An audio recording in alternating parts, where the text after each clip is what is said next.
This week on HomeKit News, the Senserio smoke and CO alarm with matter over thread.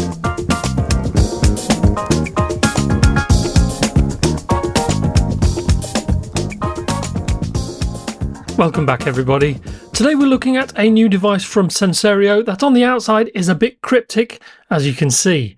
This is the MSC-1 and as you can see this is a matter over thread device, so let's see what it actually is. Okay, so this is the company's combined smoke and carbon monoxide alarm. Not their first matter over thread device and certainly not the first matter over thread combo sensor, but welcome all the same. Let's now have a quick look at the contents of the box, and there's not a lot to be honest. You get the sensor and the alarm itself, which we'll look at more closely in a bit. Then there's a mounting plate along with screws and wall plugs to fit it into position, and finally a user manual in English. The manual itself goes into a lot of detail as to where and where not to place the device, so do take some time to read through it. It also has reset options and troubleshooting tips. A quick look at the back, and there was an on-off lever here, but it broke off in testing unfortunately. Hopefully that won't happen to you. There's also the Matter QR code of course, and finally the battery compartment, which I have to say is not easy to get into in my experience. This takes a CR123A battery, which should give you 10 years of use, by which time you should replace the whole unit anyway. The front has an LED display, which lights up during an alarm or when testing.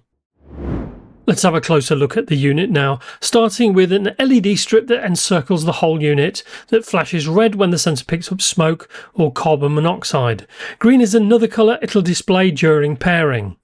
On the same edge there's a small test and hush button that allows you to test or hush or mute the unit, although when smoke or carbon monoxide are detected the LED will continue to flash until the air is clear. Along the bottom edge are vents to take in air in order to detect both smoke and carbon monoxide. The siren itself is on the top outer facing section, and although 85 dB doesn't sound loud, this is the volume required for smoke and carbon monoxide sensors, and due to the type of sound it uses, it's very piercing. Finally, the outward facing display, which is backlit when triggered, displays CO levels and the battery level. So I've already installed this device into Apple Home, so I won't bore you with the installation process, but when it is installed you will get separate sensors for both the smoke and carbon monoxide sensors. Once installed, both sensors will appear at the top of the screen under alarm sensors. So as you can see, I've got two sensors listed here at the top, in addition to a CO2 sensor from my Qingping air monitor light and a smoke sensor referring to Senserio's smoke sensor, which I previously reviewed. If we go into the smoke sensor, you can see it'll tell you if smoke is detected, as well as displaying the battery level and whether the unit is active. It's much the same for the CO sensor, although in this case it shows the current CO level, which should always be 0 of course. So we know what smoke is and how dangerous it can be, not to mention fire that usually is associated with smoke. But what about carbon monoxide? Well, I'm not an expert by any means, but I do know that it can be lethal and it can come from right inside your home. So carbon monoxide, or CO, is an invisible odourless gas from incomplete combustion. It kills by preventing your blood from carrying oxygen, causing unconsciousness and eventually death. That's it in a nutshell, but where can it come from? Faulty water heaters or boilers are one source, although ventilation for this has been improved to minimise the risk thankfully. Gas cookers are another source, and older models should really be checked every year or ideally be replaced altogether. Fireplaces, although very rare now, can also be a source, as are gas fires that have replaced them, so once again get them checked annually.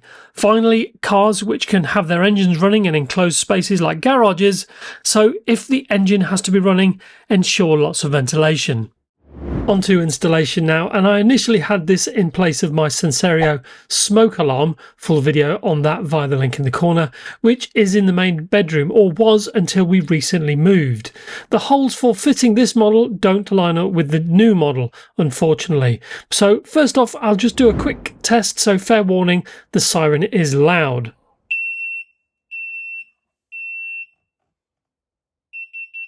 The test siren will play two different patterns. The first is 3 beeps for smoke, followed by 4 faster beeps for carbon monoxide. Now for a couple of proper tests, starting with a smoke test. In this case, I'm using a can of Smoke Check, which simulates smoke without the odour, and something I'd recommend buying. I'll give the sensor a generous spray of this to make sure it gets the effect, and within a few seconds, the smoke siren is triggered, which is reassuring and exactly what I'd expect. For the CO test, you can buy similar products, but I was unable to source something like this in Taiwan. But actual smoke does also emit carbon monoxide, so in this case I'm going to use some smouldering card to get this CO sensor to trigger. It did take a little longer, but eventually the sensor picks up carbon monoxide and you get the faster 4-beep siren, which will continue until you're able to clear the area. Finally, to the pros and cons, starting as usual with matter over thread. And whilst I've had some reservations over this combo recently, I do think it's the way forward. And due to not needing a proprietary hub, this makes the device easier to use all round. A combo device like this isn't as common as it should be perhaps, so this is a welcome addition in a sea of simple smoke detectors. The built-in display, albeit a little small and hard to read at times, is also a welcome feature, which allows you to check levels at a glance. Just like the company's smoke detector, this uses batteries and so is easy to install with no concerns over wires or limitations on placement. Now, the last 2 points are minor but worth noting. So first off, this is only certified for Europe, which means whilst you can use it in the US, if the worst should happen, you may not be covered by insurance if this is taken into account. As regards the battery compartment, I did find it hard to access, which should never really be the case, but in truth you really shouldn't need to get to the battery given that it's designed to last for the life of the unit itself. All in all, this is a decent addition to my smart home as it's now set up in our new apartment and ready to protect us. So that's our very brief look at the Sensario MSC1. Is a combo device like this something you've been waiting for, or do you prefer separate units? Let me know your thoughts in the comments section below, and remember, if you've got any questions on this or any of my other videos, ask away and I'll always reply. In the meantime, if you enjoyed this video, show some love by giving it a like, share if you can, and do subscribe if you haven't done so already. It just remains for me to leave you with this vaguely connected quote from Mark Twain.